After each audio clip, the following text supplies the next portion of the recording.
Not every Batman movie and spin-off is good. In fact, some of these downright suck. And today I'm going to talk about the worst of the bunch. And on this ongoing comic book movie feud, one of these moves on to the phase 2 down the road. I understand it's unfair that one of these terrible movies has to make it down this list, but like any great talent competition, some of the shit needs to move on to keep things interesting. Fire up the Mr. Freeze pun counter. Let's get started on another movie feuds.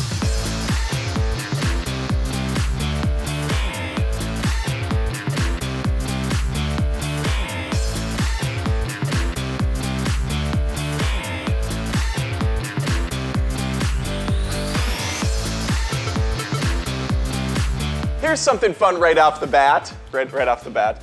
Every one of these films replaced one of its lead characters. Batman Forever couldn't secure Michael Keaton as Batman once Tim Burton left as director. What we got was a lesser performance from Val Kilmer. Batman and Robin had to switch things up again with George Clooney in the role. I know the Cloonster's gone on record multiple times talking about how bad he was as Batman, so I'm gonna chill on giving him too much flack about it. I mean, it was awful though. Zero fucks were given. Hi, Freeze. I'm Batman. Just casual about it. Then there's Michelle Pfeiffer, who got iced as Catwoman in the standalone film. Halle Berry puts on the leather suit in a celebrated Razzie Award performance. Then there's Suicide Squad. Obviously, Ledger couldn't reprise his role as the Joker, so Jared Leto put on the makeup and had a go at it. His performance in no way, shape, or form compares to what Ledger brought to the table. It seems like he couldn't make up his mind on what kind of Joker he wanted to play, so he just took variations of all of them and spit it out. Batman Forever has probably the best lineup of actors. Jim Carrey as the Riddler may have been a bit too Joker-esque, but he was at least entertaining to watch. Tommy Lee Jones as Two-Face, however, just came off as overly cheesy. Doesn't help that his makeup looks like it was airbrushed on by a cat trying to get a toy off his paw. The audience expected a certain tone and feel from this film, and frankly, it was left in the cold. 90s vag throb Chris O'Donnell plays the boy wonder pretty well, honestly. Nicole Kidman is our damsel in distress, and we have a small cameo of sorts from Drew Barrymore, just because, I guess. Batman and Robin took everything we hated about Forever and magnified them times 1,000. I will say one nice thing about director Joel Schumacher: he knows how to bring in a star-studded cast and then strip away all their credibility due to a terrible script and poor direction. Since Batman Returns apparently made it a requirement for Batman movies to have two villains, we do it for a third time. Arnold Schwarzenegger plays Mr. Freeze in the campiest way possible. What killed the dinosaurs? The Ice Age! Yeah! The sexy Uma Thurman bodes much better as Poison Ivy since she's so damn fine in her little outfits. Her performance means very little in my eyes. It was ice to see Chris O'Donnell back. Did I do this ice pun counter for a Frozen episode already? It doesn't matter. Alicia Silverstone decides to jump into the fray this time around, using heavy amounts of Crisco to get into her tight-ass Batgirl outfit. Man, I love those bat nipples. Not on hers, her costume didn't have any, but on Chris O'Donnell's and George Clooney's. Those were the icing on the cake. Catwoman doesn't have a lot going for it in the acting department. Sharon Stone puts out a fun B-movie performance as the villain of the picture. No idea what her character's name is. IMDb says Laurel, so let's go with that. Suicide Squad has an avalanche of characters, and it's a case of quantity over quality in this movie. Margot Robbie is the standout as Harley Quinn. She did a pretty damn good job with the terrible script she was handed. Viola Davis got a lot of time as Amanda Waller, playing a no-nonsense cutthroat agent. I'm not sure what her official title is within the organization, but she's a shit boss, that much is certain. The other characters are almost not worth going into because there's so little development. The backstories are silly, 3 minutes long, and clumsily written. We can talk more about that, though, in story coming up now, so stay frosty, Iceman. It's a pun and a movie reference. It's a double feature. A great cast of characters can only take you so far when your script is total garbage. Batman Forever probably fares the best here. An ex-employee, Edward Nygma, is bitter about being let go. He creates a brain-sucking weapon and buddies up with the former district attorney Harvey Dent, aka Two-Face. The film also weaves in Robin's tragic backstory about how he loses his parents the same way most of us will, in a freak circus accident. Batman and Robin isn't so much a story as it is a learning exercise in how not to make a superhero film. Step 1. Don't drown your sets in high neon colors. Step 2, don't give your heroes nonsensical weapons. Their shoes turn into hockey skates. Terrific. Step 3, chill out on the product placement. Although I am impressed that the Bat card isn't a Visa or MasterCard, it's a Goth card. Step 4, don't ever go full Clooney. Hey Freeze, I'm Batman. Come on Oceans, let's take this guy out. Step 5, you know what? No. No more steps, this could go on for an eternity, I'm moving on. I will say this, Catwoman and Batman and Robin are so stupid they are fun as hell to watch. Catwoman is the story of a female protagonist, Patience Phillips, being in the wrong place at the wrong time. Although the events to follow do turn her into a sexy badass fighter, so maybe right place, right time.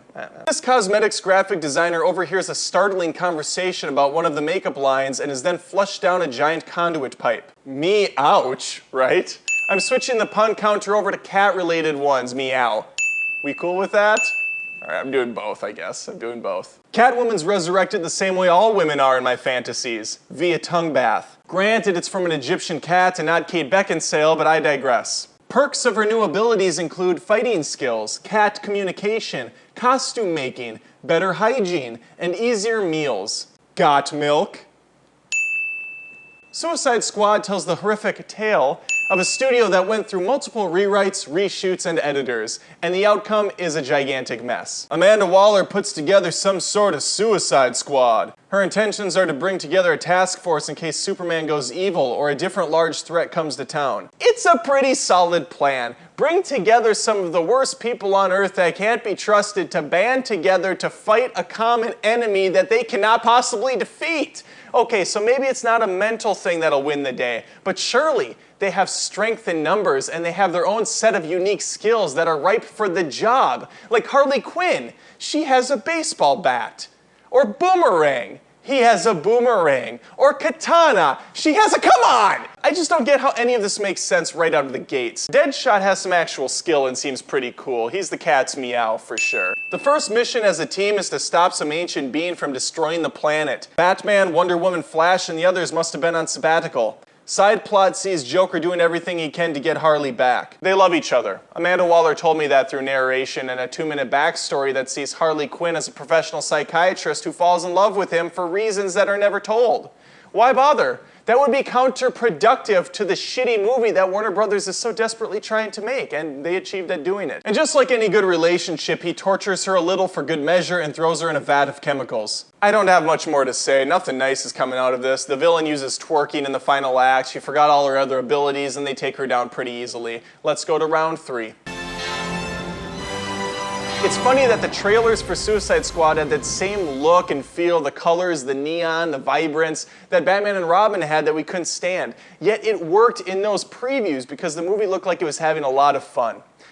That's not what we got, though. Sure, they tried to pretend like the movie was always going to be fun, laying Deadpool-esque verbiage and jokes on top, but most could tell this was not the plan from day one and it was forced in editing. Batman Forever and Batman and Robin are really bad-looking movies. The aesthetic, the bold colors, the clearly staged settings are laughable most of the time.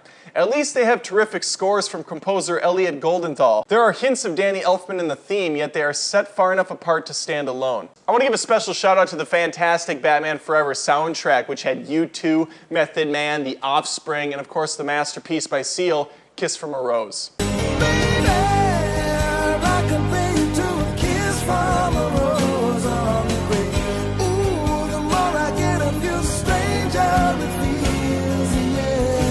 Now that your rose is in bloom, a fucking light hits the gloom on the grave. Speaking of killer soundtracks, Suicide Squad has probably 80 songs in its movie. That's at a minimum. There's a little something for everyone. The music in Catwoman matches the quality of the film. Let me pair it with a fine set of dance moves from some other famous people that made themselves look like idiots.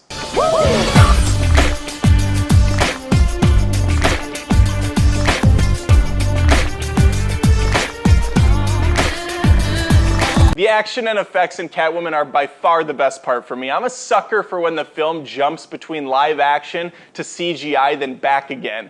They did this in The Matrix Reloaded, they did this in Blade 2, they did this in Hellboy, to much better effect. Suicide Squad has stuff being blown up, and I think I counted 3 helicopter crashes, all necessary. The Batman movies' action are all early 90s Saturday morning cartoon level bad. This needs to be done now. Let's conclude. In hindsight, I should have put an unsubscribe counter at the bottom of this video, and every time I bashed on Suicide Squad, the number would drop. Because we live in a world now, kids, where if you say anything mean or criticize a film, you're biased, or you just hate movies in general, or something else to that effect. Fuck forbid if you just don't think the movie's good on its own merits. And some people say, well, you know what? There's real people that worked hard on that film, damn it. Well, they did get paid. They'll be okay. But let's move on to what does matter, and that's this comic book movie bracket. You vote. The winner of these 4 shitty movies goes on to a later round where they will then be eliminated because these movies all suck. For me, the winner is Batman Forever. It's not terrible. It's silly. It's stupid, but it's got enough entertainment value. All right, thanks for watching, and remember, this is more than just reviews, this is Movie Feuds. Hey Trish, why don't you play me some copyright infringed hip-hop so I can walk myself out. Suicide Squad style. Cool. And I ain't gonna lie, cause your loving gets me high, so to keep you by my side, there's nothing that I won't try. Butterflies in her eyes and her looks to love remains a drug that's the high and not the pill. But did you know that when it snows, my eyes become large and the light that you shine can't be seen?